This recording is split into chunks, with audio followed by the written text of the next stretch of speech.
تعلم على العلماء حتى تعرف الإسلام صحيحا. إن الحمد لله نحمده ونستعينه ونستغفره ونعوذ بالله من شرور أنفسنا ومن سيئات أعمالنا. من يهده الله فلا مضل له ومن يضلل فلا هادي له، وأشهد أن لا إله إلا الله وحده لا شريك له، وأشهد أن محمدا عبده ورسوله صلى الله عليه وعلى آله وأصحابه ومن تبعهم بإحسان إلى يوم الدين.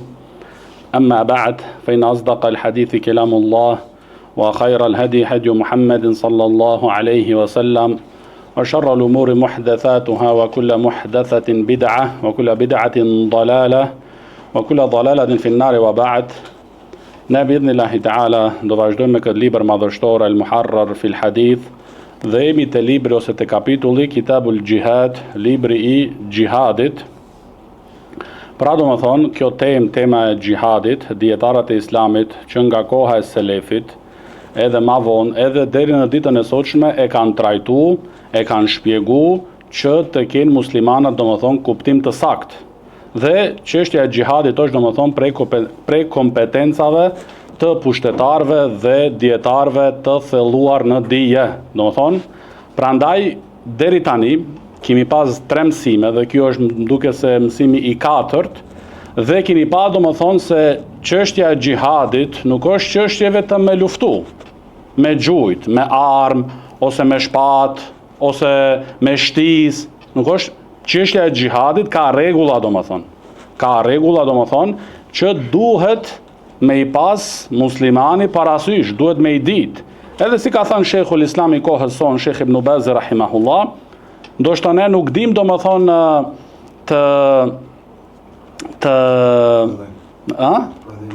jo të prodhojmë, po ti punojmë ato armët, nuk dim të punojmë me ato, po I dim rregullat e gjihadit. Që kjo është do më thonë më e rëndësishme, sepse kur njeriu I zbaton ato rregulla, atë dijen e sakt, atëherë edhe vjen dhe realizohet fitoria. Se nëse njeriu del me emocione dhe eufori dhe bën shkatrim ku duhet, ku s'duhet e kështu me radhë, atëherë nuk realizohet fitoria. Fitoria realizohet duke I përmbajtur muslimani rregullave të fesë edhe gjatë këtyreve situatave të rënda dhe të vështira. Dhe jemi te hadithi ku thot autori Ibn Abdul Hadi rahimahullah, hadithi 803, وعن ابن عمر رضي الله عنهما أن امرأة وجدت في بعض مغازي رسول الله صلى الله عليه وسلم مقتولة، فأنكر رسول الله صلى الله عليه وسلم قتل النساء والصبيان. متفق عليه. Këtu në këtë hadith, I cili transmeton sahabiu I nderuar Abdullah ibn Umeri radhiyallahu anhuma, se në një prej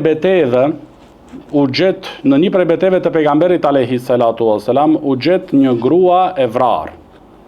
E gjetën, do më thonë, një gruaj ishte e vrarë, dhe kur e pa pejgamberi alayhi salatu wasalam një gjë e tillë, kur e pa atë gruan të vrarë, fa ankara Rasulullah sallallahu alaihi wasallam, atëherë e dënoi, e qortoi fuqimisht këtë vepër pejgamberi alayhi salatu wasalam.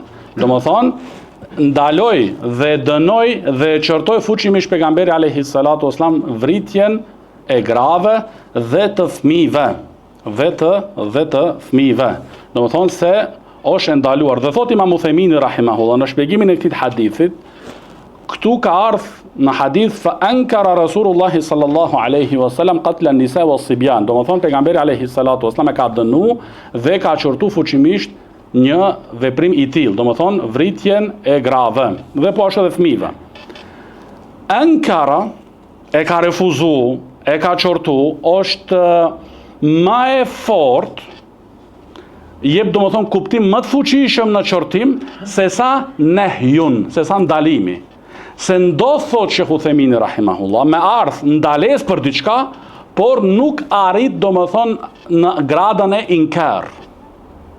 Që tregon do më thonë se kur bëhet inkar, është çështja do më thonë edhe më e rëndë. Do më thonë mëkati dhe gabimi për të cilin njeriu qortohet atëherë, është edhe më I rëndë, është më I rëndë.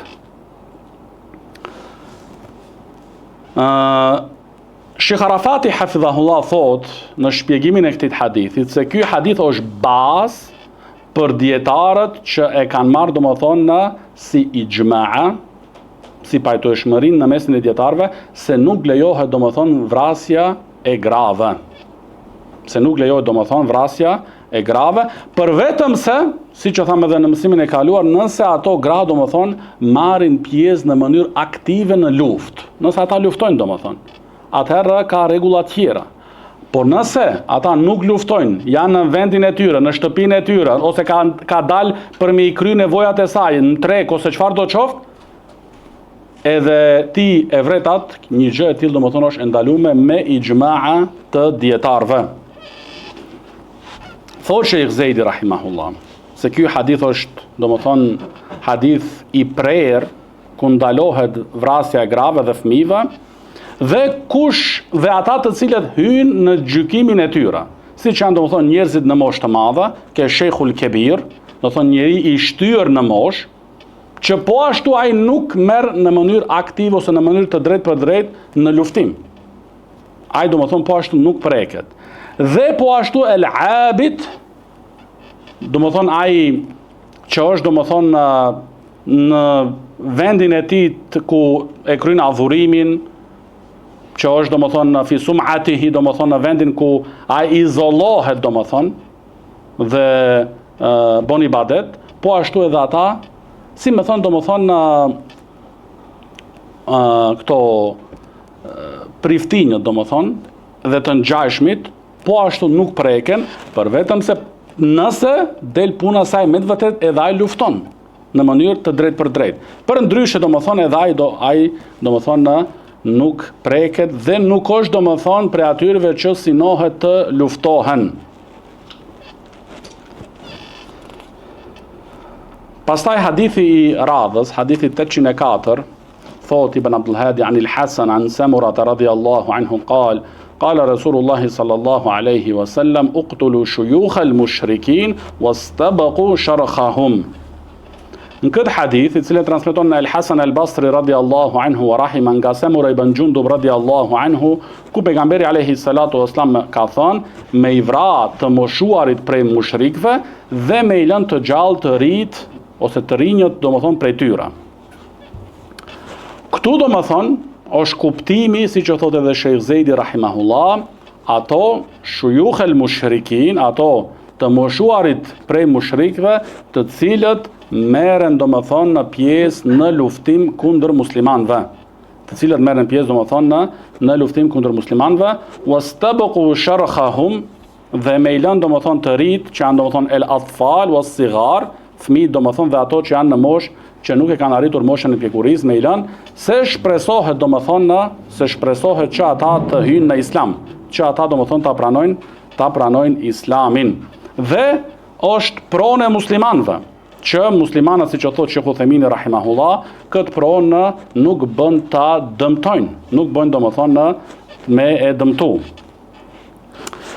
Po te çështja e hadithit, edhe siç e shihet nga shpjegimi i Sheikh Abadit hafidhahullah në të këtij hadithit, sikur se Sheikhu e sheh këtë hadith domethënë se është hadithi i dobët.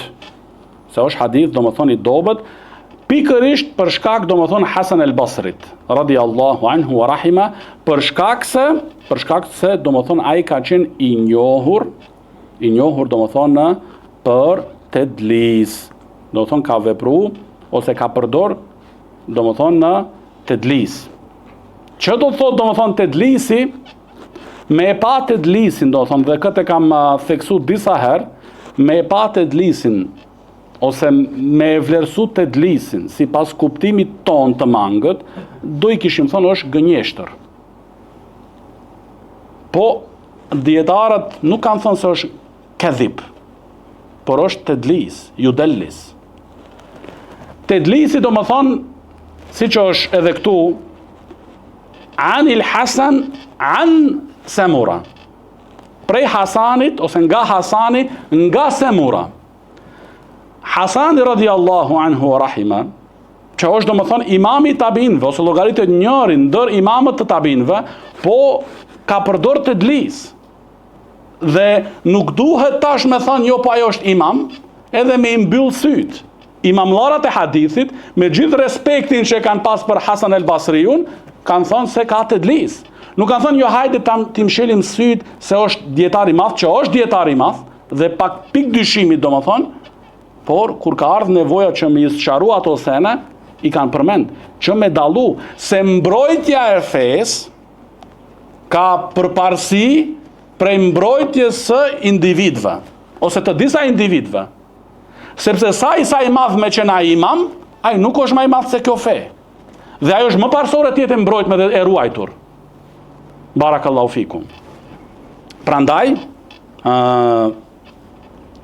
Imam el-Bukhari rahimahullah e ka të mendimit se i vetmi hadith, dhe për këtë shkak edhe ka transmetu këtë hadith në sahihun e tij, është hadithi aqiqës, aqiqa, hadithul aqiqa, do të thonë hadithi për aqiqën, dhe këtë e kena mësuar domethënë të kaluarën, i vetmi është ky hadith të cilin Hasan el-Basri rahimahullah e ka dëgjuar drejt për drejt nga Semura radiallahu anhu.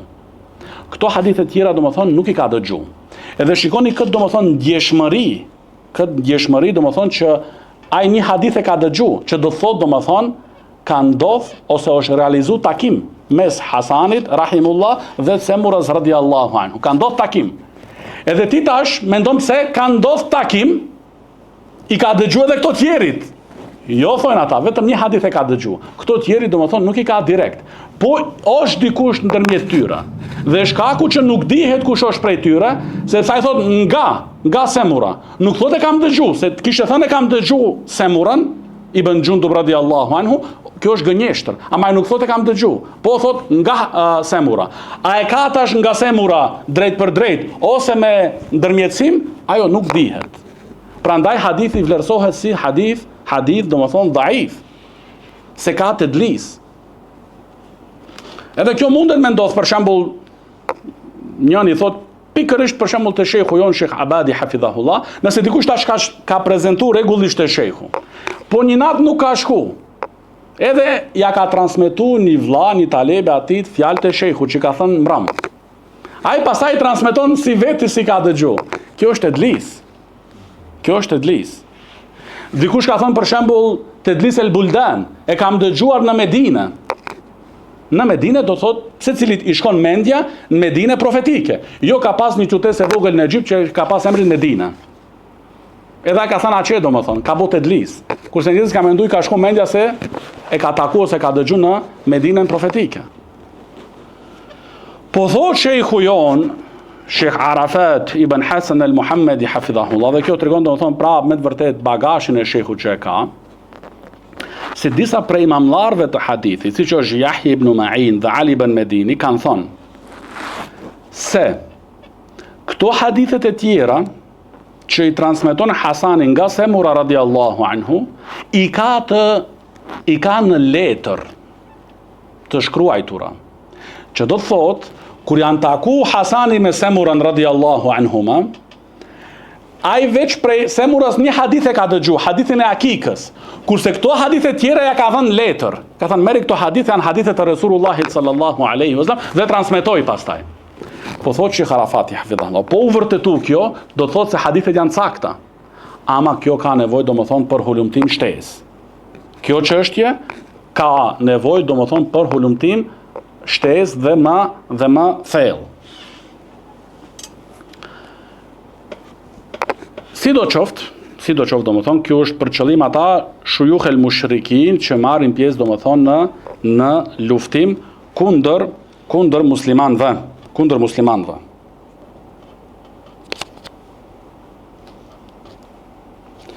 Se ka ndodh kjo domethënë që në luftën e Huneinit, kur sahabët e pejgamberit alayhi salatu wasallam kanë dalë në atë luftë dhe kanë luftuar dhe ka pas një njeri në moshë të shtyrë prej mushrikëve, që në fillim të luftimit nuk ka marrë pjesë në mënyrë aktive, por gjatë zhvillimit të luftimit ka hyrë në luftim. Edhe kur e kanë vrejt sahabët ridwanullahi alehim një gjë e tillë, domethënë atëherë kanë luftuar edhe atë. Edhe pse ka qenë në moshë të shtyrë, për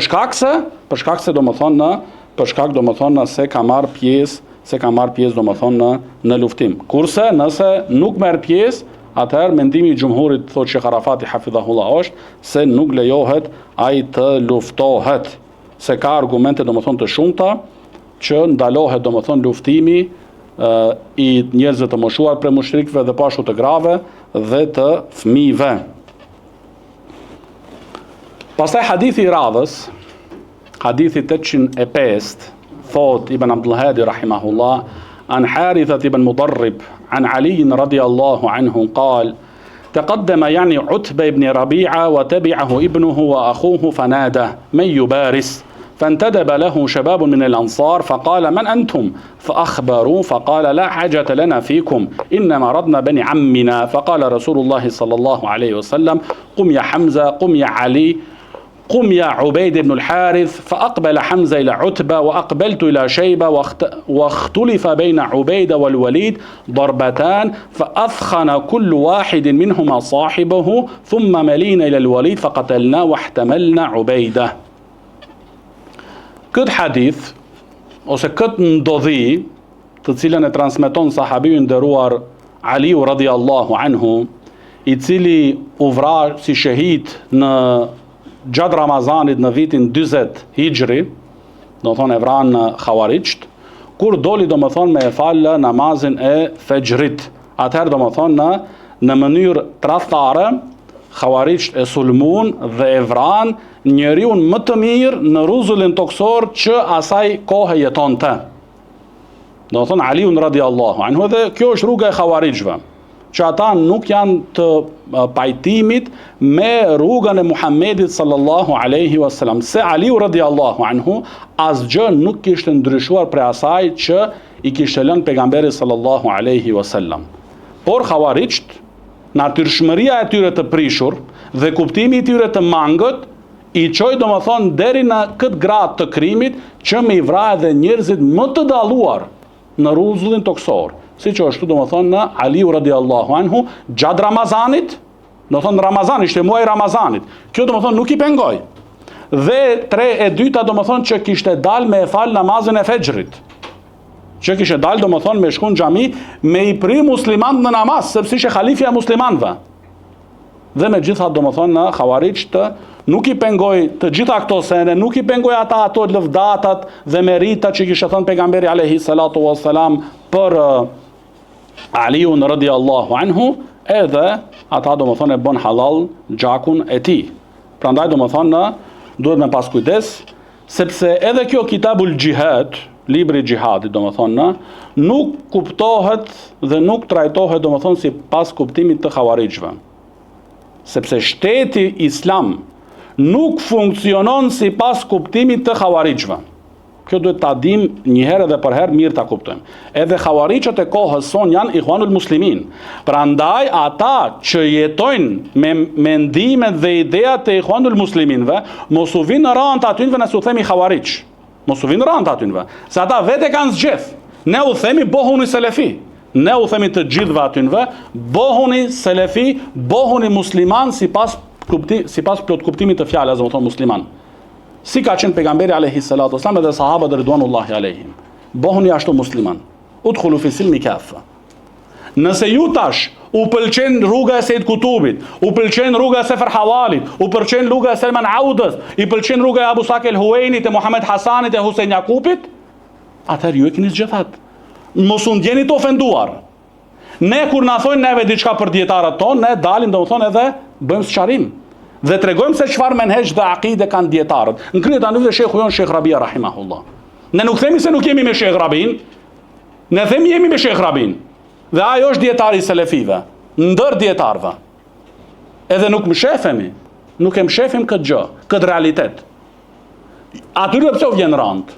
Pse u vjen rand atynve? Ju duhet me pranu atë çka jeni, me e pranu. Jo me jetu, do më thonë, me idejat e Dhul Khuwaisira Temimi, edhe mos me dash me thonë se je prej tyre.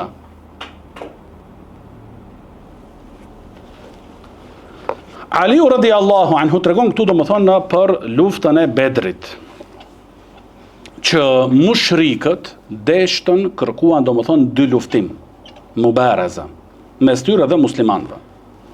Dhe doli Utbe dhe paramendoni domethënë çfarë guxim kishin këta mushrikun që janë për ehlun nar, çfarë guxim kishin në batilin e tyre. Saqë domethënë ai guxim i verbër e çoi kët Utbe la'anahullah deri në gradën me marrë në 2 luftim djalin e tij dhe vllajin e tij. Domethënë me fjalë tjera mbyllet shtëpia.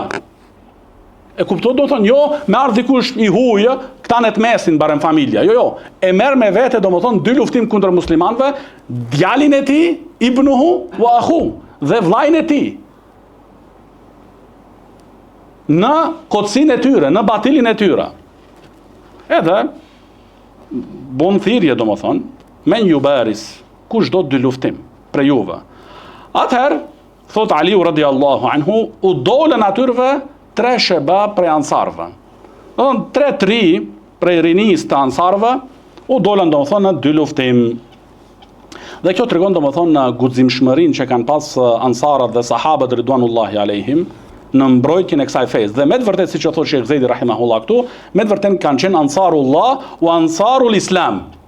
Me të vërtetë ansarët kanë qenë domethënë që e kanë përkrah fenë Allahut subhanahu wa taala dhe Allahun subhanahu wa taala.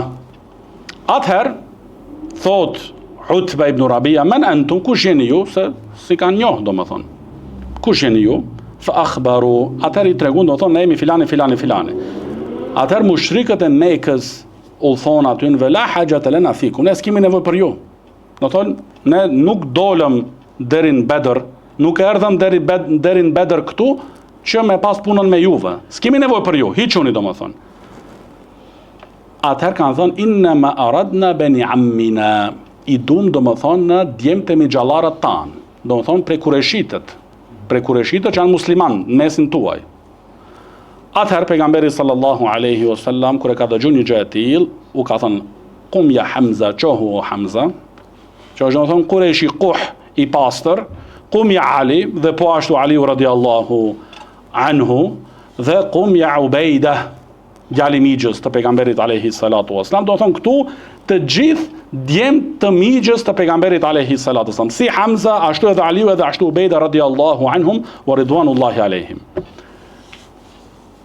Edhe kjo tregon domethënë se Sheikh Arafati hafidhahullah thot se 2 luftimi lejohet me leje të pushtetarit. Domethënë ai e rregullon dhe sistemon çështjen e 2 luftimit. Jo secili te ka kap atë në kënd ndonjë emocione, kështu edhe thotë unë po dal. Jo. Islami nuk e kërkon, nuk e do një gjë e tillë, domethënë kët kaos dhe parregullsi. Jo. 2 luftimin e menaxhon pushtetari. Prandaj këtu kush ishte ai që foli dhe u tha çohu Hamza, çohu Ali, çohu Ubeida radiallahu anhum, ishte pikërisht pushtetari muslimanëve, Muhamedi alayhi salatu wassalam. Fa aqbala Hamza ila Utba. Dhe i shkoi Hamza dhe ballafaqoi në 2 luftim Utban dhe Evra. Evrau domethën Hamza atë personin. Wa aqbaltu ila Shayba, dhe thot Aliu radiallahu anhu, i dola Shaybas dhe po ashtu domethën Evrava. Wa khtulifa baina Ubeida wal Walid, por u shkëmbyen goditje domethën mes Ubeidas radiallahu anhu dhe Walid, fëmia që ishte e Utbës, u shkëmbyen goditje domethën që secili e goditi tjetrin dhe si pasojë të kësaj domethën, pastaj thot Aliu radiallahu anhu, i shkum Walidit dhe Evram, edhe morëm domethën e tërhoqëm Ubeidan radiallahu anhu, domethënë jashtë fushës ku bëheshte 2 luftimi. Po si pasojë të kësaj mas luftës së Bedrit, Ubeida ibn al-Harith radiallahu anhu vdiq, si pasojë domethënë të lëndimeve radiallahu anhu. Po thotë Sheikh Zejdi rahimahullah, falënderimi takon Allahu subhanahu wa taala që të vrarit tan janë në xhenet, kurse të vrarit aty janë domethënë në zjarrin e xhehenemit.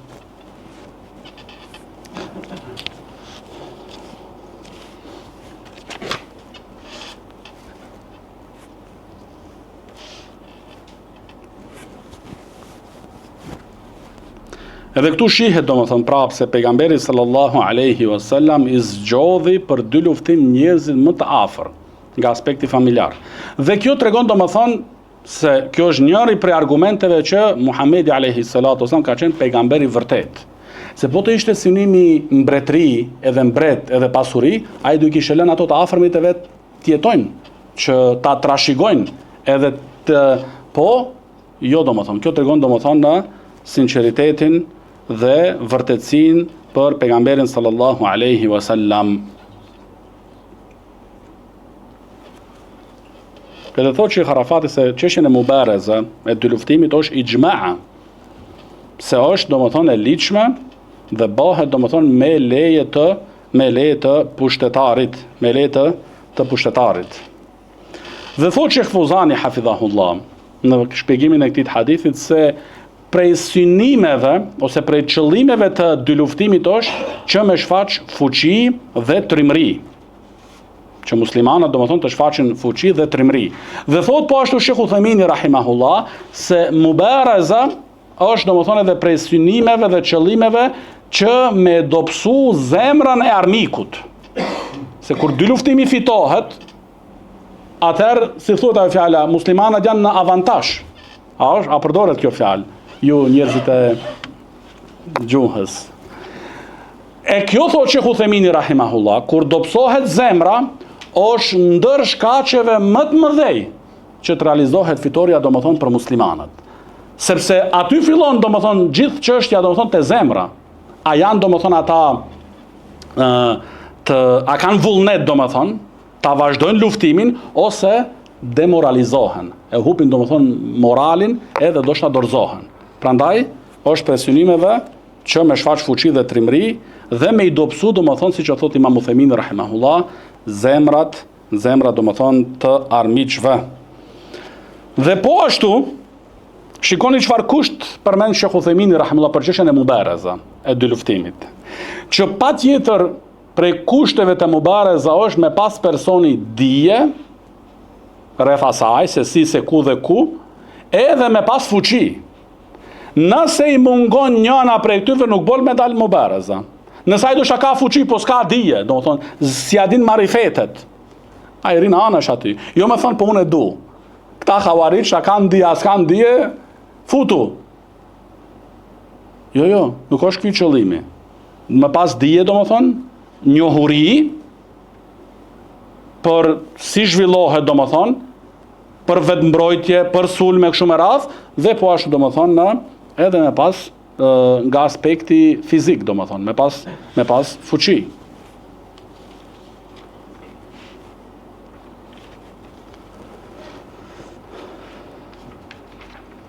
Pastaj hadithi i radhës, hadithi 806, thot Ibn Abdul Hadi rahimahullah, عن جابر بن عتيك رضي الله عنه أن نبي الله صلى الله عليه وسلم كان يقول من الغيرة ما يحب الله ومنها ما يبغضه الله فأما التي يحبها الله عز وجل فالغيرة في الريبة وأما الغيرة التي يبغضها الله فالغيرة في غير ريبة وإن من الخيلاء ما يبغضه الله ومنها ما يحب الله فأما الخيلاء التي يحب الله فاختيال الرجل نفسه عند القتال واختياله عند الصدقة وأما التي يبغض الله عز وجل فاختياله في البغي والفخر. Këtë hadith transmeton Jabir ibn Atik radiallahu anhu se pejgamberi sallallahu alaihi wasallam ka thonë, ka një lloj xhelozie që Allahu e do. Ka një lloj xhelozie që Allahu e do. Dhe ka një lloj xhelozie tjetër që Allahu e uren. Sa i përket xhelozisë që Allahu e do, ajo është xhelozia kur ekziston një shkak i arsyeshëm dhe dyshim i bazuar. Xhelozi domethënë kur ekziston një shkak domethënë i arsyeshëm dhe xhelozi domethënë dhe dyshim domethënë i bazuar. Edhe këtu kanë përmend dietarët barakallahu fikum domethënë që kur ka domethënë ndonjë sebeb, ndonjë shkak që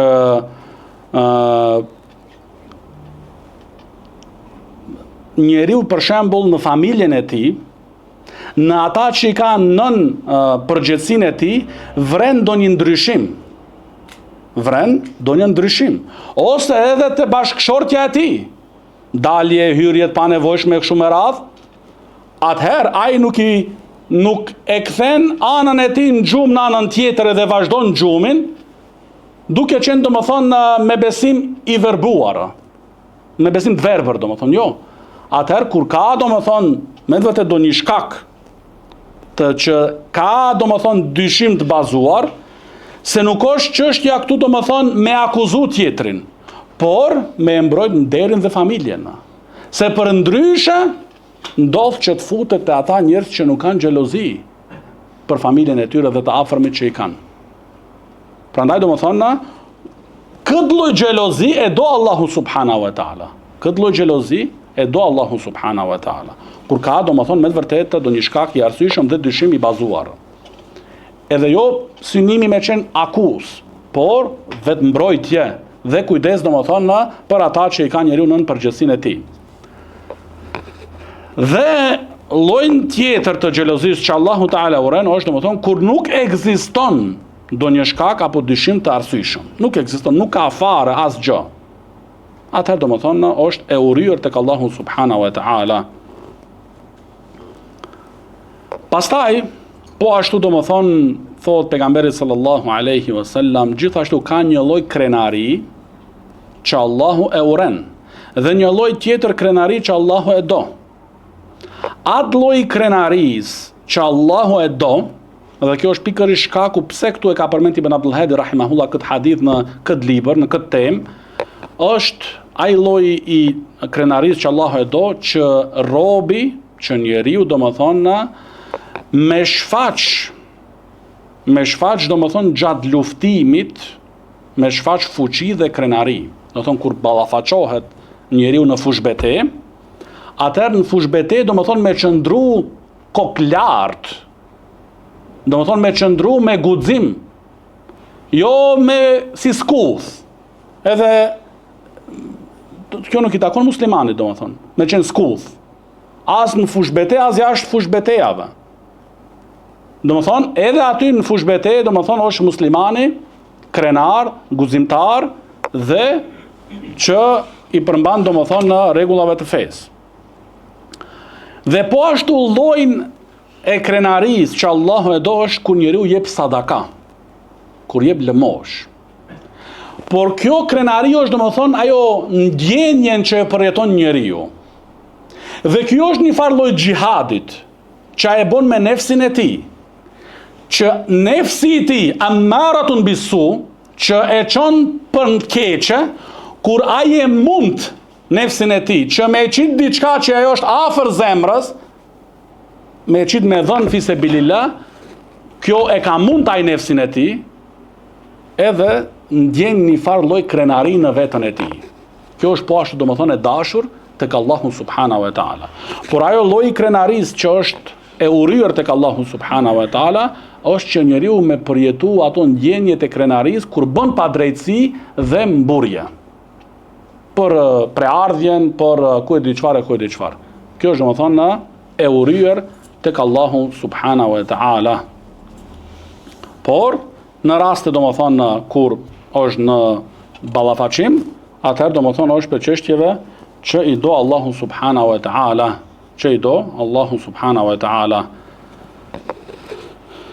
Sepse në këto dy vende, thot Sheikh, në këto dy situata domethënë, kjo lloj krenari ka dobi fetare dhe dobi edhe në aspektin e dunjas. Edhe në aspektin domethënë e dunjas, që njeriu domethënë këtu i bën mujahadatun nafs, që e lufton domethënë nefsin e tij dhe po ashtu edhe kur ka nevojë edhe me atë të cilin ai po ballafaqohet.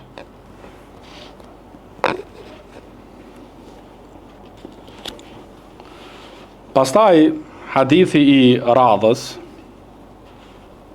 është hadithi domethënë an Yazid ibn Habib قال حدثني أسلم أبو عمران مولى لكندة قال كنا بمدينة الروم فأخرجوا إلينا صفا عظيما من الروم وخرج إليه مثله أو أكثر.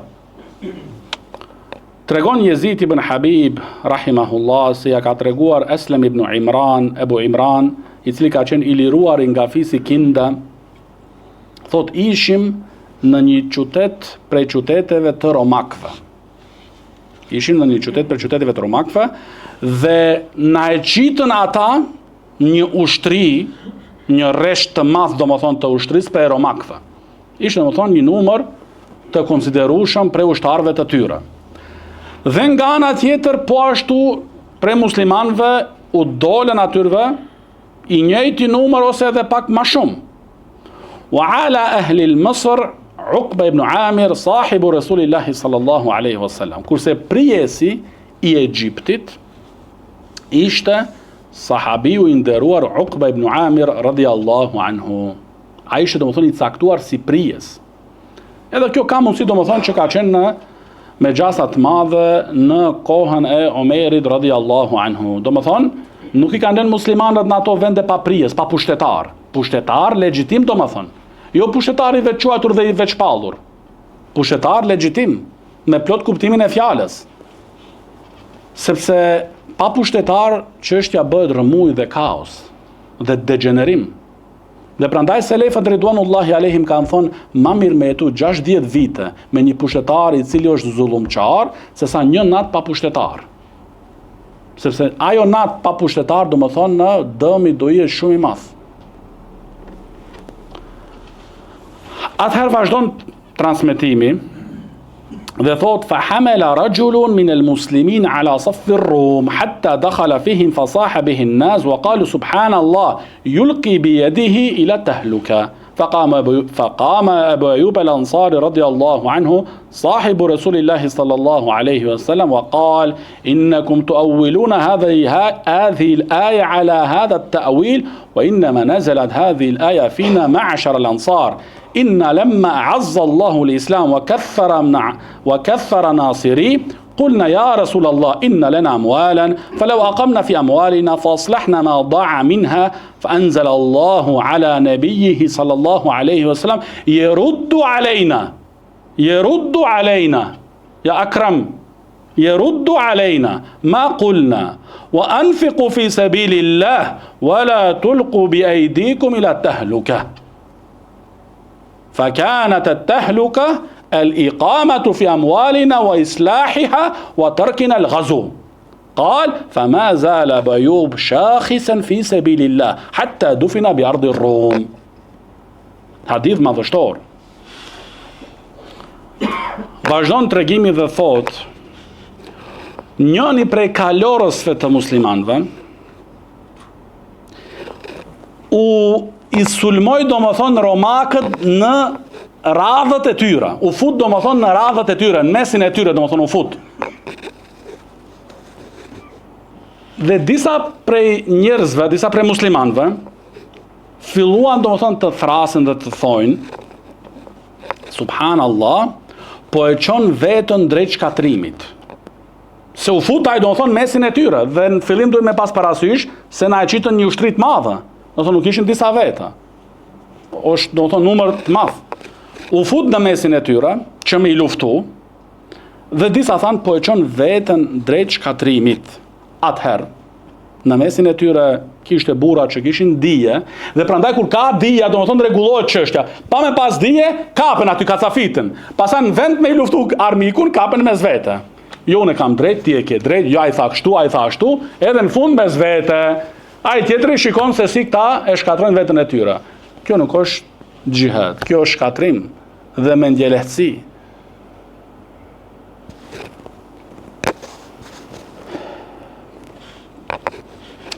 Faqama Abu Ayyub al-Ansari radhiyallahu anhu, shoku i pejgamberit sallallahu alaihi wasallam dhe u tha: ju kët ajet e keq interpretoni. Se domethën është fjale Allahu subhanahu wa ta'ala wala tulqu bi aydikum ila tahluka. Do thonë dhe mos e çoni veten tuaj ose mos e çoni veten me duart tuaj drejt shkatrimit. Mos e çoni veten tuaj me duart tuaj do thonë drejt shkatrimit. U thotë Abu Ayyub al-Ansari radhiyallahu anhu që ju kët ajet e keq interpretoni, e keni keq kuptu. Atar vazhdon dhe thotë inma nazalat hadhihi al-aya fina ma'ashara al-ansar.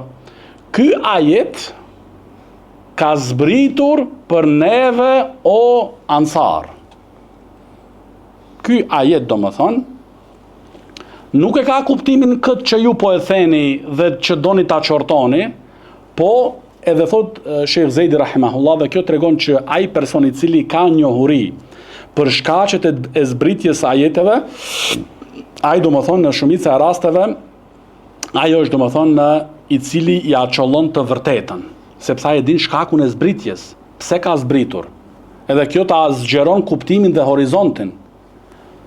Edhe thot se ky ajet domethënë nuk ishte këtu puna tash, edhe përmend këtë Imam Uthejmini rahimahullah prej dobive këtë hadithit, që mos më thon tash, jo po nëse themi tash ky ka zbritur për neve, është një farë lloj çortim.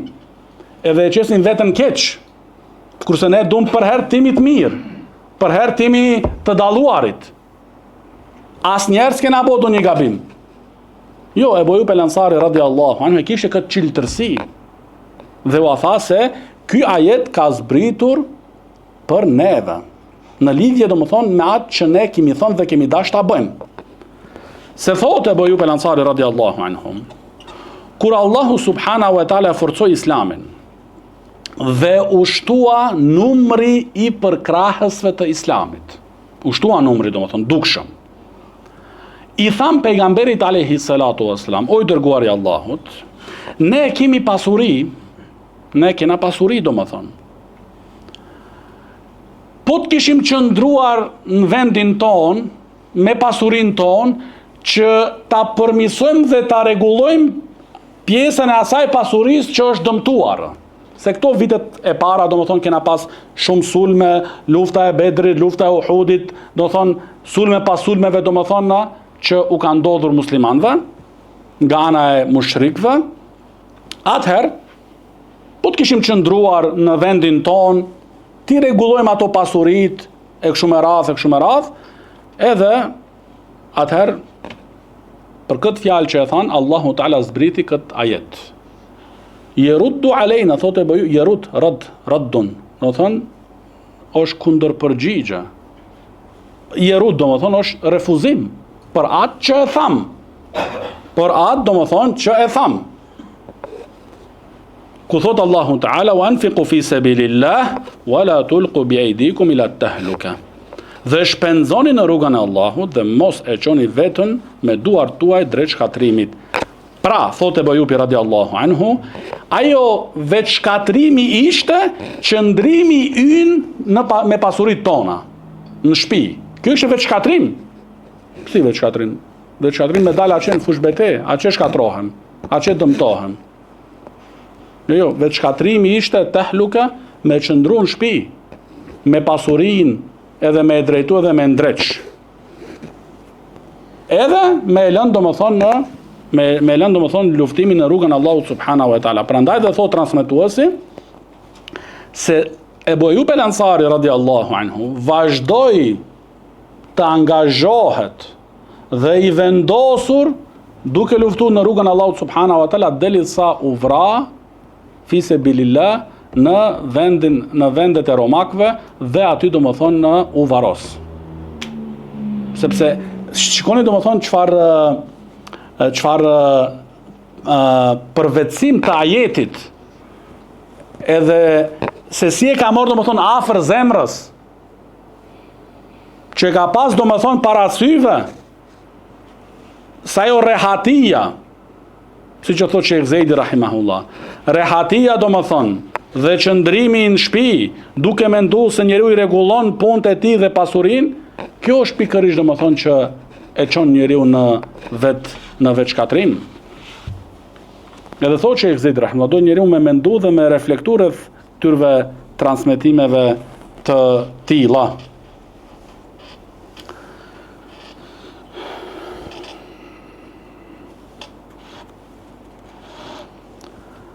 Këtu Sheikh Uthejmini rahimahullah ka përmend prej dobive të këtij hadithit, është domethënë se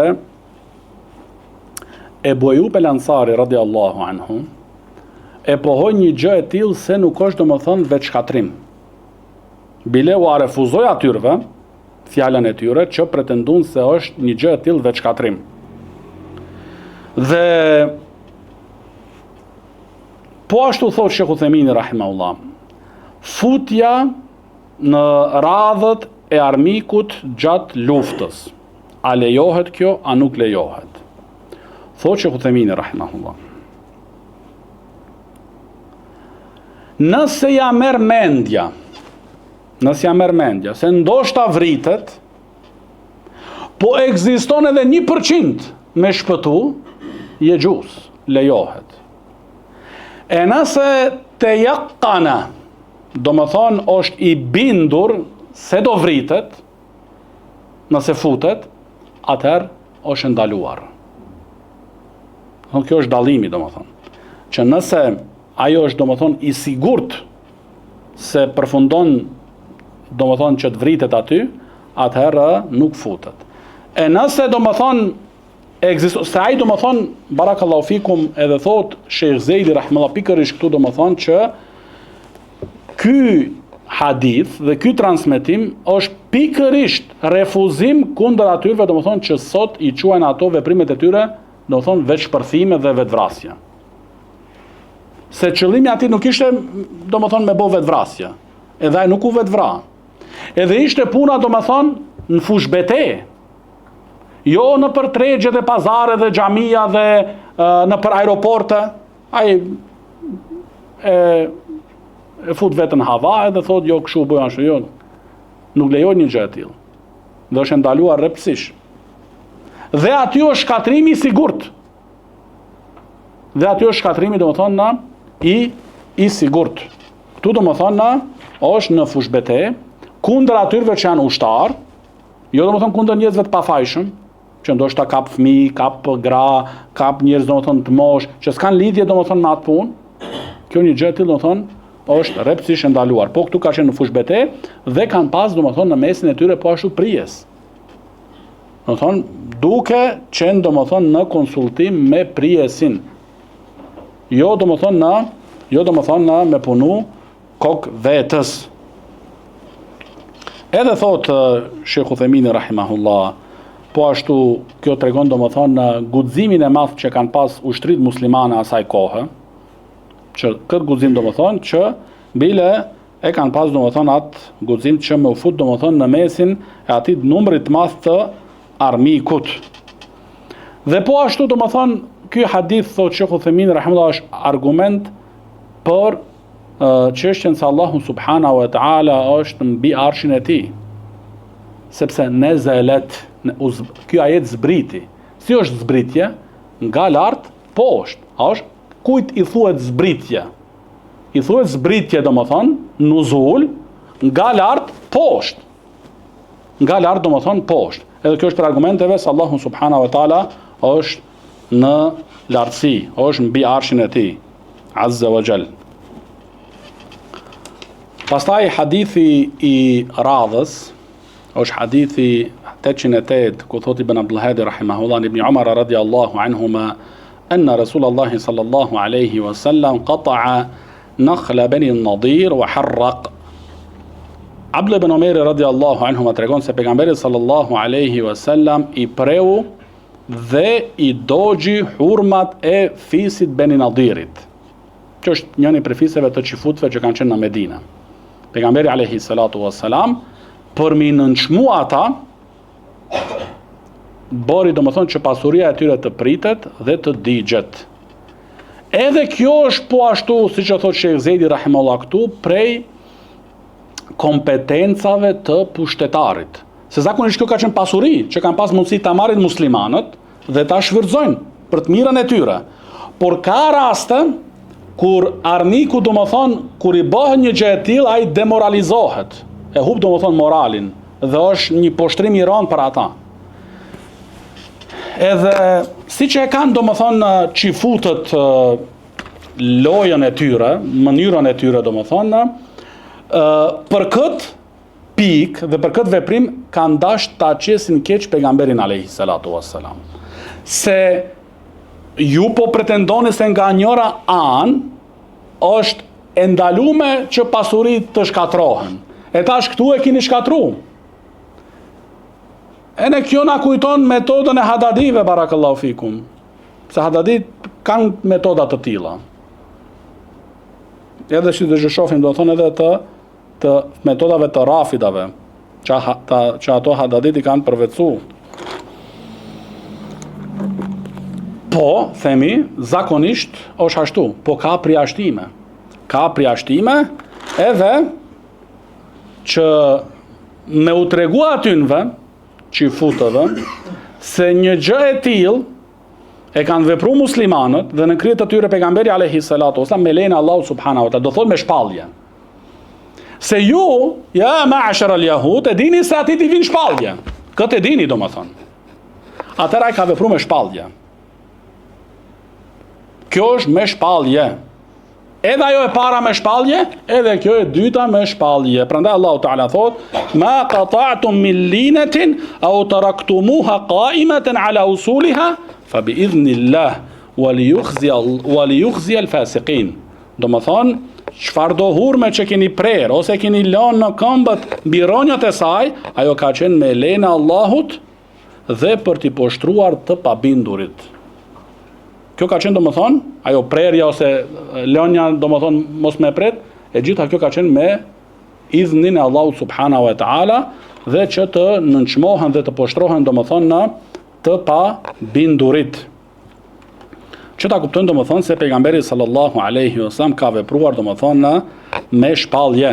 Edhe këtu dietarët që përfitojnë se pushtetari është ai domethënë i cili e vlerëson situatën dhe rrethanat. Pushtetari me ato këshilltarët që i ka dhe elitën që e ka domethënë.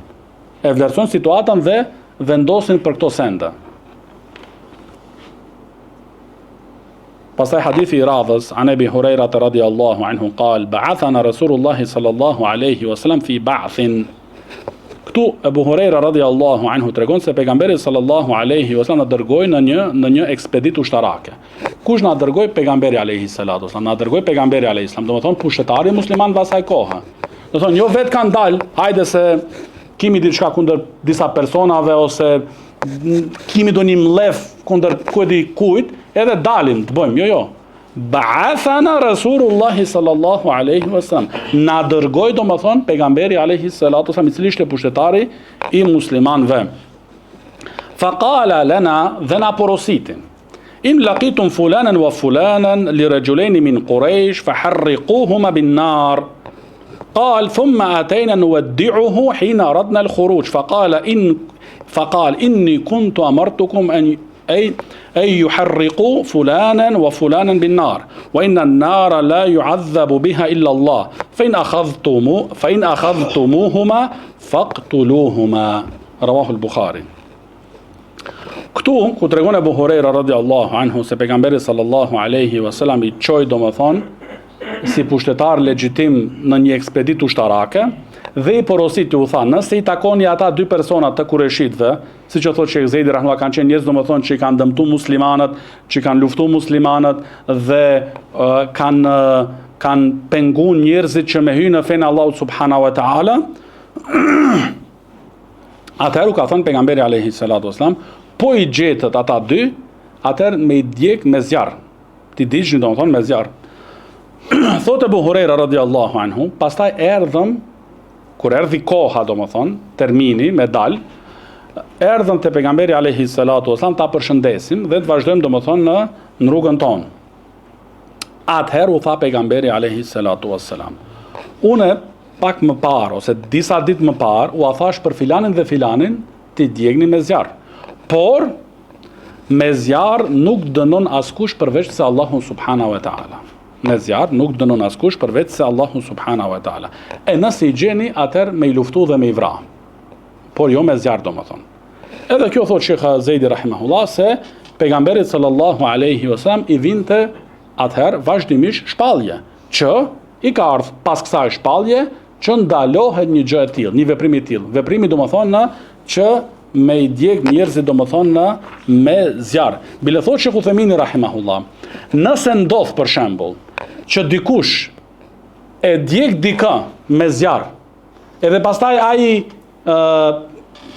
kriminali kapet, a zbatohet e njëjta gjë mbi të që të digjet dhe të dënohet me zjarr? Jo, nuk lejohet domethënë, dhe kjo është ajo domethënë që kanë punu muslimanët. dhe do të thonë pushtetarët e muslimanëve, do të thonë që nuk kanë ndjek dikë me zjarr. As prej qafirave, e as dikush do të thonë prej muslimanëve. Nëse një musliman për shembull e vret dikën duke e djeg me zjarr, atëherë dënimi i tij nuk është që të digjet po ashtu me zjarr, po vritet. Nga pushtetari legjitim do të thonë.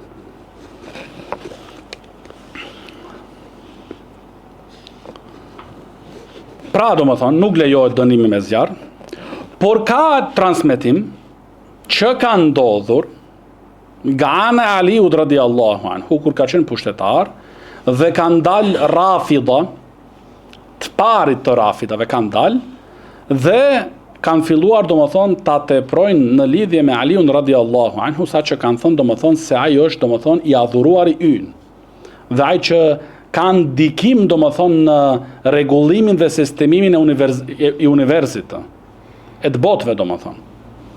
Atëherë Aliu radiallahu anhu, se thotë Sheikh Zejdi rahimahullah, ka mundësi që nuk i ka shku hadithi, nuk e ka dëgju hadithin për ndalesën, që këtu e shohim do thonë i transmetuar nga Abu Huraira radiallahu anhu, nuk i ka shku, prandaj dhe që aq shumë ka qenë i zemruar me rafidhat, që e kanë tepru do më thonë në lidhje me Aliun radiallahu anhu, që i ka dënu me zjarr, dhe shikoni çfarë logjik kanë rafidat.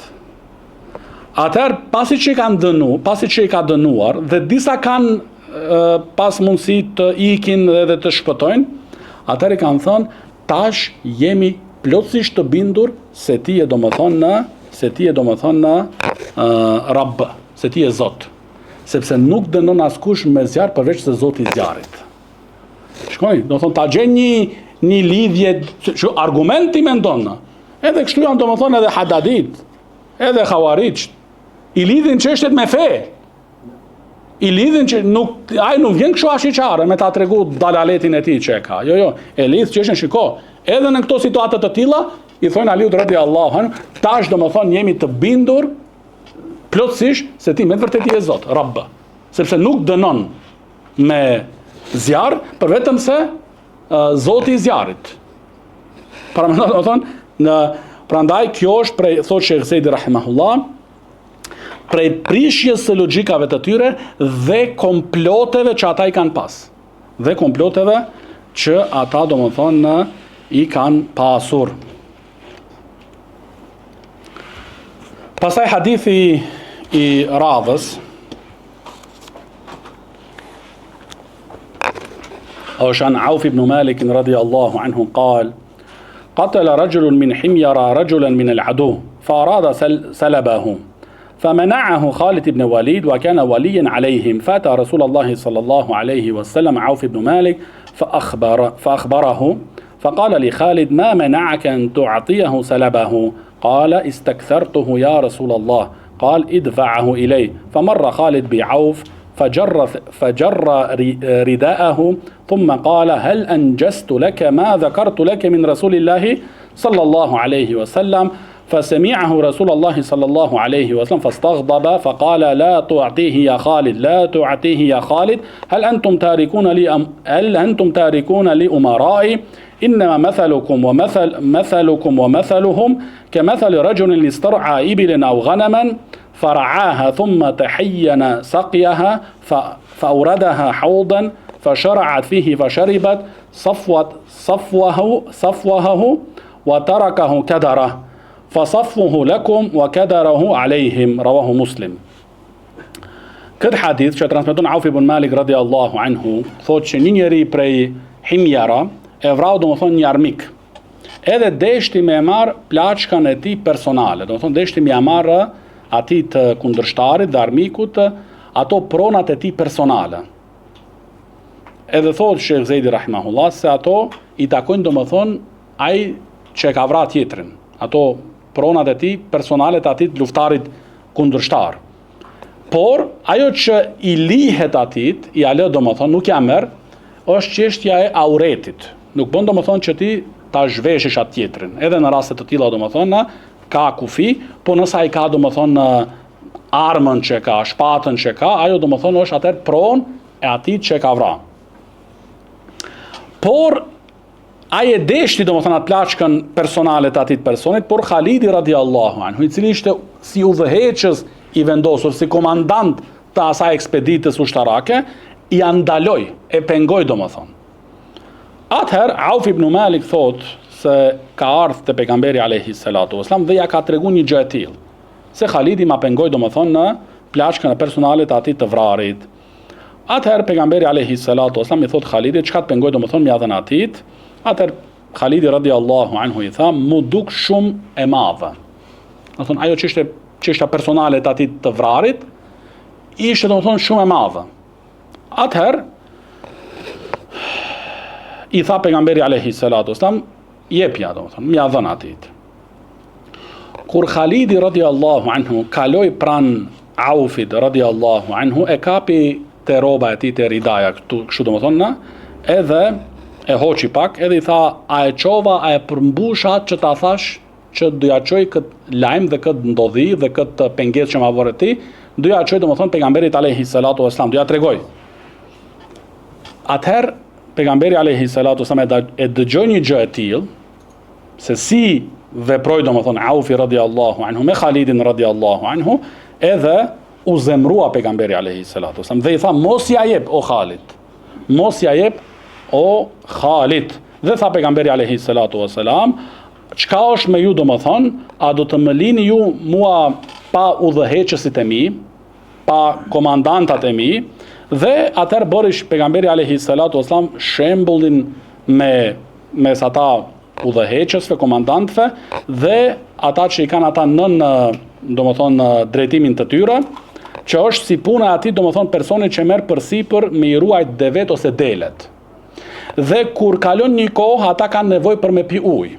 Dhe ai çon te një burrim te një pellkë, edhe ato devet ose delet pinë prej ujtit të pastër, edhe e përzin atë ujtin pastaj, edhe në fund për këta që kanë marrë përsipër këtë punën, ujti domethënë mbetet aty në si ujt i prishur domethënë, ujë i turbulluar.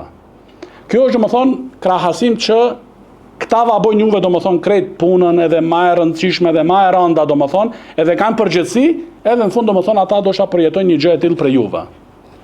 Kishte domethënë që e bëni këtu shembullin pejgamberi alayhi salatu wassalam, por shkaku pse e ka sjell këtu pejgamberi sallallahu alaihi ibn Abdul Hadi rahimahullah këtë hadith domethënë është për ato domethënë çështje që janë domethënë pronë personale të atit kundërshtarit. Edhe përmend edhe këtu një hadith tjetër an Auf ibn Malik al-Ashja'i wa Khalid ibn Walid radiyallahu anhuma anna Rasulullah sallallahu alayhi wasallam qada bis-salab lil-qatil wa lam yukhammis as-salab. Domethënë këtu pejgamberi alayhi salatu wassalam gjykoi se ajo çështjet personale të vrarit i takojnë domethënë atij që e ka vrarë. Dhe nuk e ka ndau domethënë ose nuk e ka fut këtë pjesë te pjesa domethënë e plaçkës së luftës që ajo domethënë ndahet pastaj një e pesta e saj.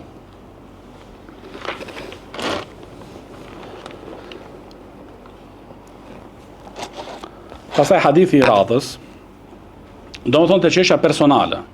Kjo është çështja personale që i takojnë domethënë atij personit që ka vrarë kundërshtarin e tij, por çështja e auretit nuk guxon domethënë t'ia zbulojnë.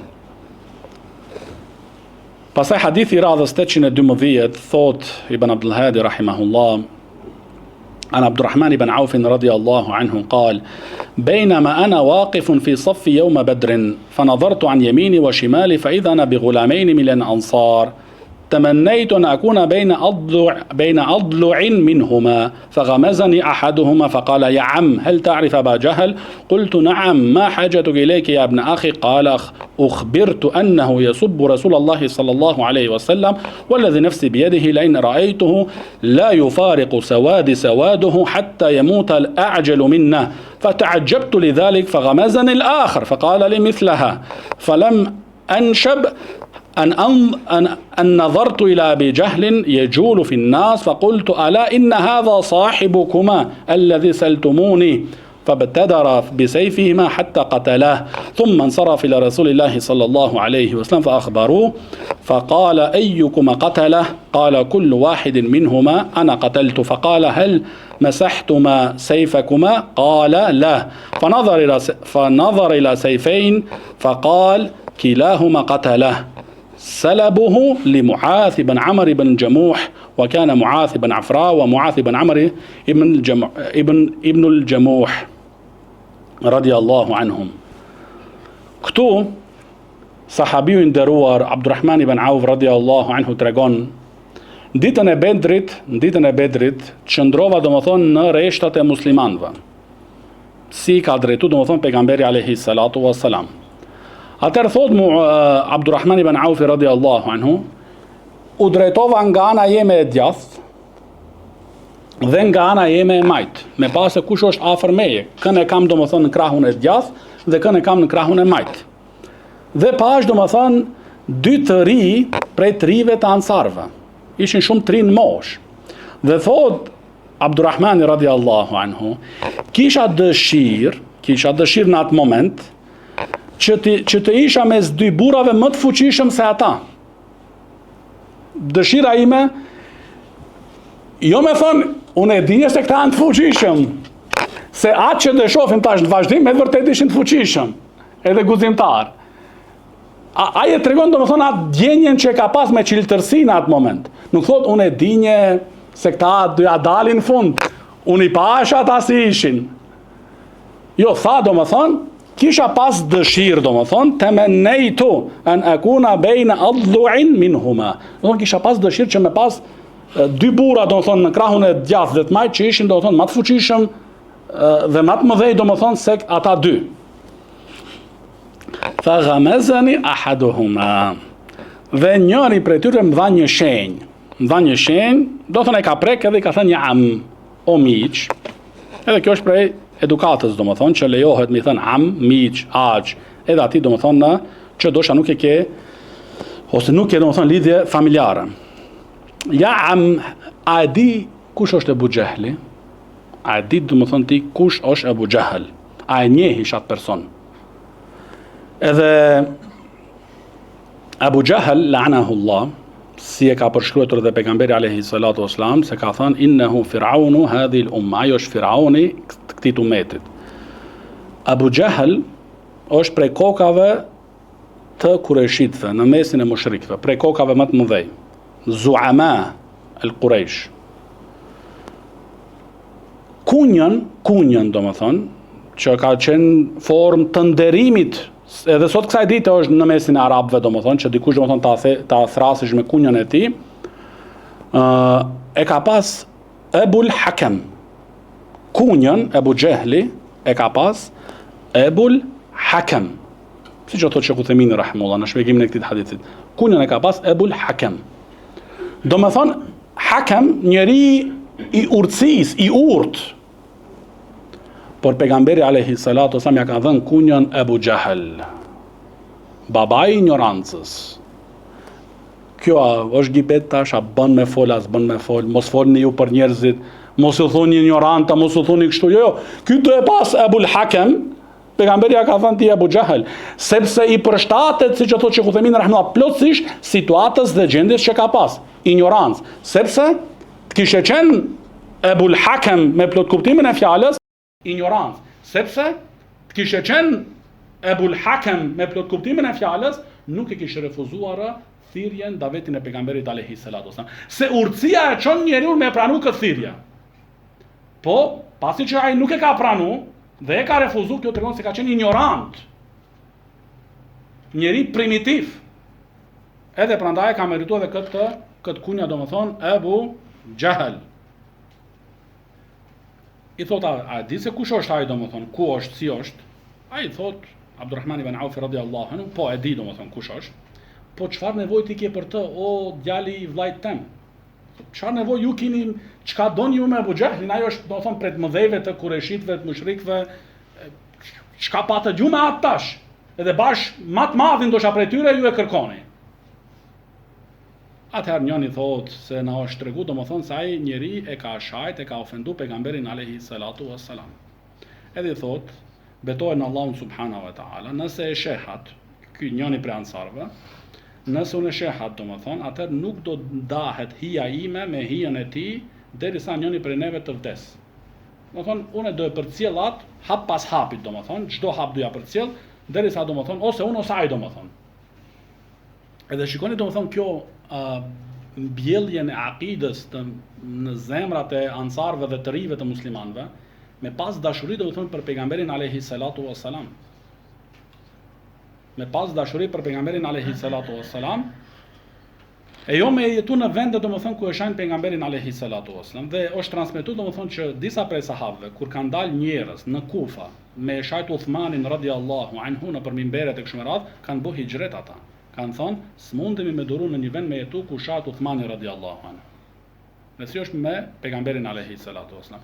E pastaj dalim te Musa alayhi salam, që është më i mirë se Uthmani radhiyallahu anhu. E shajnë ata Musa alayhi salam, Sejt Kutubi, edhe këta tjerit thonë shahid, e ka pas njetin të mirë, është shahidul Islam, ka vdek për shahadetin kështu me radhë.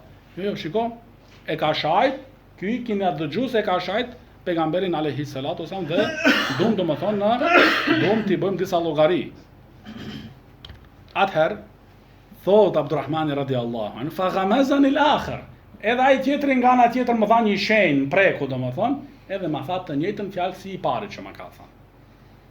Edhe nuk shkoj shumë gjatë, thot Abdurrahmani radhiyallahu anhu, për vetëm se pash Abu Jahlin ishte do lëviz në mesin e njerëzve dhe u thash domethënë, ky është ai që ju po kërkoni dhe mpyetet për të, edhe të dy domethënë ju vërsulën atit dhe e eliminuan. Pastaj erdhën te pejgamberi alayhi salatu wassalam dhe i treguan domethënë se çka ka ndodhur, edhe i pyeti pejgamberi alayhi salatu wassalam se kush e ka vrarë. Të dytë thanë domethënë ana qateltu, unë e vrava. Atëherë pejgamberi alayhi salatu wassalam u tha, a e keni fshi shpatat e tuaja? Ka thënë ata jo. Atëherë i pa shpatat e tyre dhe u tha pejgamberi alayhi salatu wassalam, të dy e keni vrarë, të dy domethënë. Po këtu në fund përmendet salabuhu li Mu'ath ibn Amr ibn al-Jamuh radhiyallahu anhu. Por ata çështjet personale të Abu Jahlit ja dha pejgamberi alayhi salatu wassalam njënit prej tyre.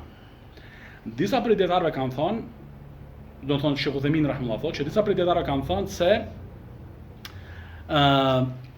mendohet shpjegimi domethënë se pse atit vetëm m'ia dhën kur u tha se të dytë e keni vrarë.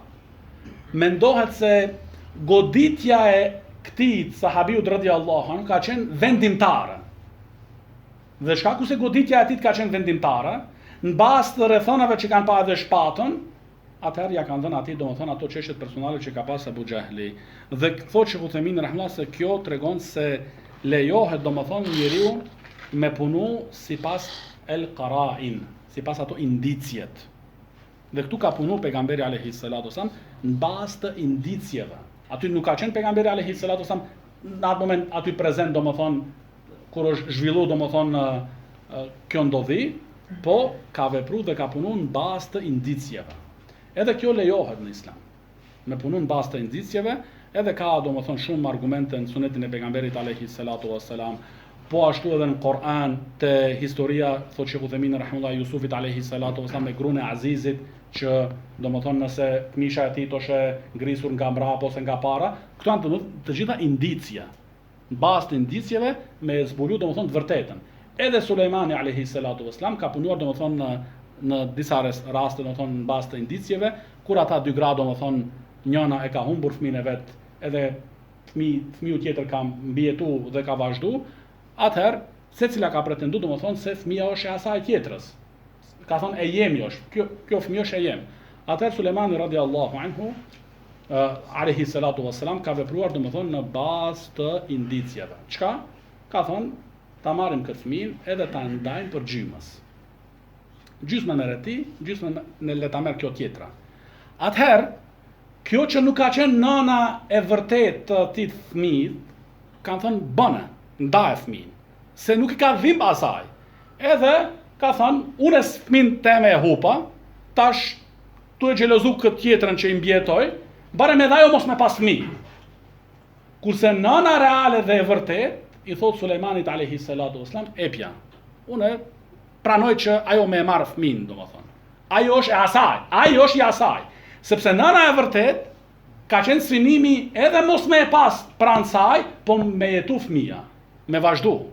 Edhe me mos me pas aty domethënë. Atëherë Sulejmani alayhi salatu wasallam e ka pa domethënë në bazë asaj indicjes, që është indicje e fortë se ajo dhimbshmëri domethënë vlen buron domethënë nga një nënë e vërtet, edhe ka thënë fëmia është për ty domethënë. Kjo është fëmia jote domethënë.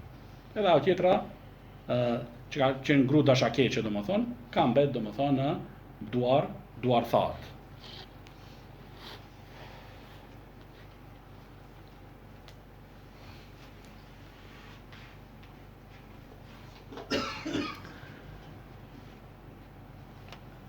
Pastaj hadithi i radhës, se padyshim do të thonë edhe ky hadith ka shumë dobi të madhështore domethënë.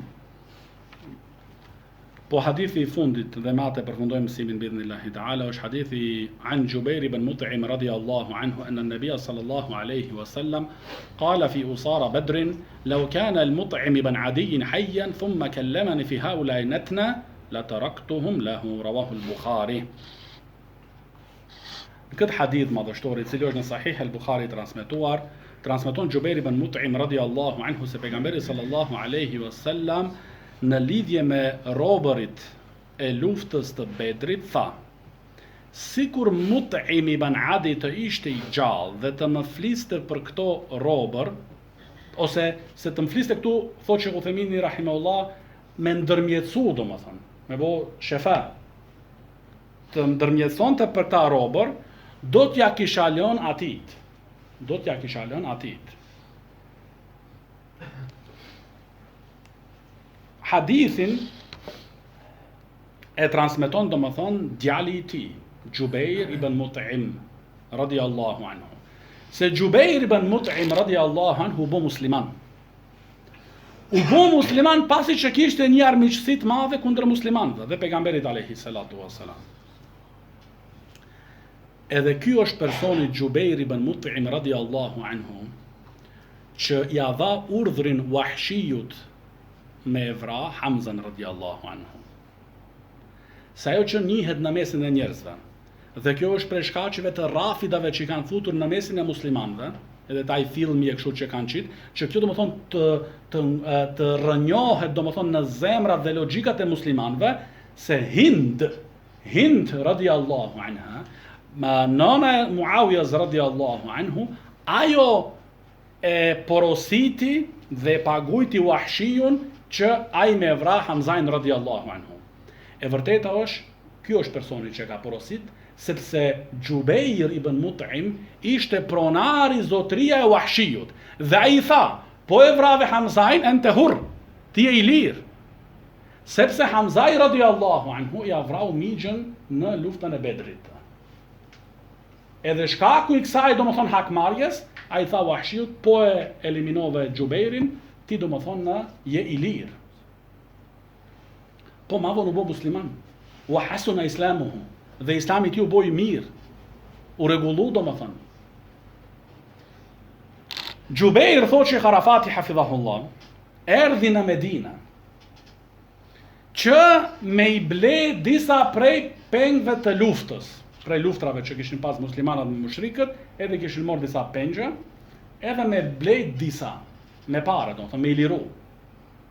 Erdhin në kohën e namazit të akshamit në Medinë. Dhe pejgamberi alayhi salatu wasallam ishte duke i prirë muslimanët në namaz. Kur hynja në xhami ose afër xhamisë e dëgjoi fjalën e Allahut subhanahu wa taala, "Am khuliqu min ghairi shay'in am humul khaliqun." A mos valla ata janë krijuar nga kurgjë, nga asgjë, apo mos janë ata krijuesit të vetvetes? Thot Jubairi, "Kada qalbi yatir." Gati që zemra ime nuk fluturoi për gëzimit. Hyri imanin në zemrën e tij. Ju futi imanin në zemrën e tij. Kada qalbi yatir.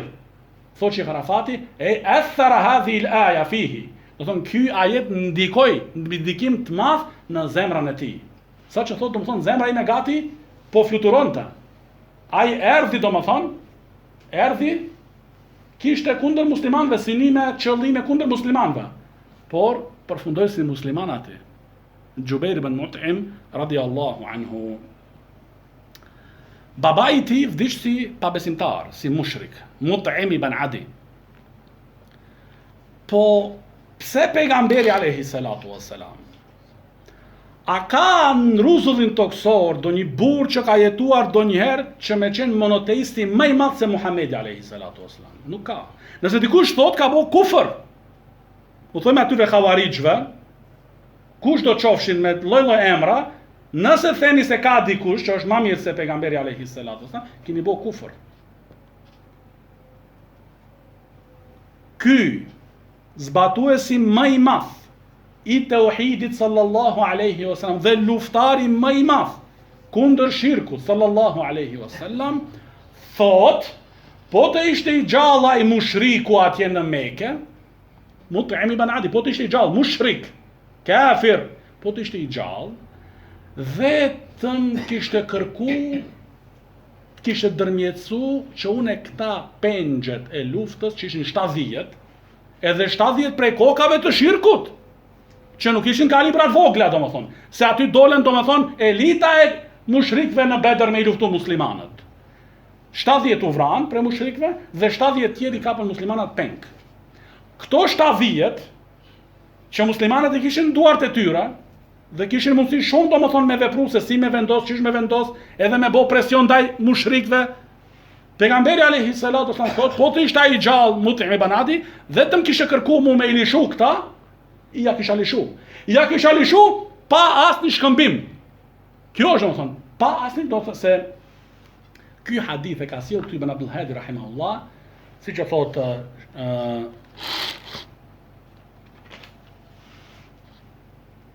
Sheikh Uthemini rahimahullah, jo Sheikh Abadi afwan, Sheikh Abadi hafidhahullah, që thot se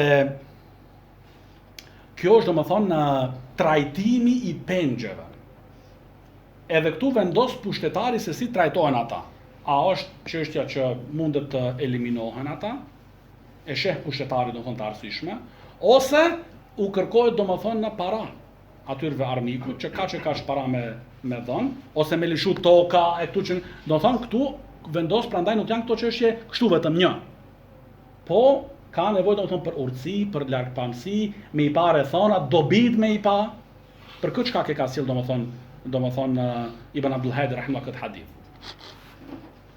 Kurse pejgamberi alayhi salatu wasallam thot, bile ja lishojun atit Mut'im ibn Adit, ja lishoj kështu, pas një farë shkëmbim. Veç ajnë me më kërku. Ja Muhammed, lishoj këta. Ai tu e ditë se është mushrik. Sipas logjikës të xhavarixhve, dhe kuptimit të xhavarixhve, kishin thënë, shikojni munafikun çka bën. Shikoni se u jep dhurata I qafirave. Se keni pa kur japin dhurata për shembull diçka, e në ata shikoni, jep dhurata atit, jep dhuratat atit. Shikoni çfarë servilizëm bën ai ndaj qafirave. Kjo është logjika e xhavarixhve. Kështu ata mendojnë. Prandaj kishin se ai I pari tyre Dhul Khuwaisira ndryshon pejgamberin alayhi salatu wasallam. Prandaj ne themi kishin qenë edhe këto xhavarixh sot të gjallë, kishin ndryshu dhe I kishin akuzuar Muhamedit alayhi salatu wasallam. Këta që sot I akuzojnë dietarët selefi, që janë ata trashëgimtarët e pejgamberëve, ata I kishin akuzuar, domethënë, e kishin akuzuar edhe pejgamberin alayhi salam për padrejtësi, për servilizëm, për munafiklok, se logjika e tyre është ashtu. Ajo logjik nuk përputhet me logjikën e shëndosh dhe me Islamin. Pejgamberi alayhi salatu wasallam thot, ja kisha liru atit, pa asnjë kurfare dobi me fitu prej atit. Pse? Ku qëndron shkaku që këtë vepër të madhe me ja bo atit, domethënë, që është mushrik realisht. Thot që Arafati ka dy shkaqe. Shkaku I parë që është shkaku më I njohur. Kur pejgamberi alayhi salatu wasallam shkoi në Taif me u bë davet njerëzve, kur deshti me u kthy në Mekë se hasi në Taif, domethënë në kundërshtim të madh dhe armiqësi të madhe dhe në mllef të madh në mesin e mushrikëve. Saqë domethënë fillon ta godasin me guraleca. Atëherë u kthy pejgamberi alayhi salatu wasallam në Mekë. Në Mekë mushrikët ishin bë bashkë edhe kishin thënë, doli se doli e hoqëm prej qafe këtit, edhe mos e pranoj mo me na hy në Mekë. janë ndalun pejgamberit alayhi salatu wasallam hyrjen në Mekë. Janë ndalun. Edhe pse ishte vendlindja e tij, vendbanimi i tij, aty ishte lind, aty axhën, aty migjën, aty babën, aty gjyshën, stërgjyshën, krejt pi aty. Janë ndalun. Janë ndalun hyrjen. Doli ky njeri Mut'im ibn Adi me fëmijët e tij bashk. Edhe u tha Kureshitëve, unë e mbroj Muhammedin. Ai hyn nën mbrojtjen time në Mekën brenda. Edhe e futi në Mekën brenda, duke qenë garantori ai. Këtu prap ta kthejmë sipas Havarixhve. A pranohet ndihma e mushrikëve? Ky është mushrik. Pejgamberi alayhi salatu wasallam e pranoi. Hyni domethënë nën strehimin e tij, nën mbrojtjen e tij. Sipas Havarixhve, ke bob kufër, ke pranu ndihëm për Amerikës, për këtyrve, për atyrve, na e qajtën kokën, sidomos Seferi dhe Selmani, që ata kanë shumë këtu në mesin tonë, dhe në trojet tona, që kanë bo foto dhe kanë thënë se kjo është reformator.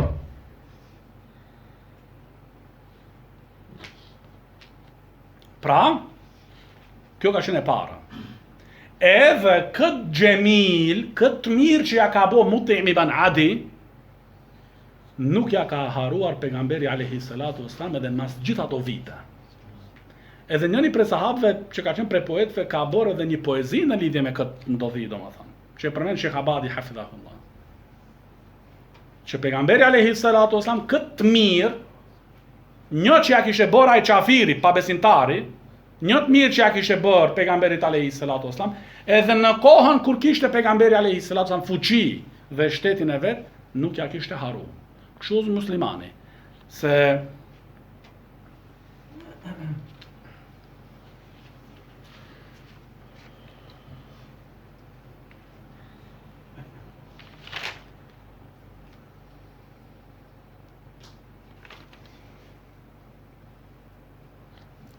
po, thot Sheikh Uthaymin rahimahullah, raddul jamil wal ma'ruf walau kana fa'iluhu kafiran. T'ja kthejsh të mirën e atij tjetër që ta ka bërë, edhe në qoftë se vepruesi është qafir, pabesimtar. T'ja kthejsh me të mirë. Ja i të bën të mirë, t'ja kthen me të keqe. Edhe këta si Havarixh këtu që i kanë mësuar në trojet tona, ta vjedhin rrymën, të bojnë në për patarinat mos me pagujt me ikë kështu me radhë. Shikoni domethënë sjellja e pejgamberit alayhi salatu wassalam. Sjellja e pejgamberit alayhi salatu wassalam.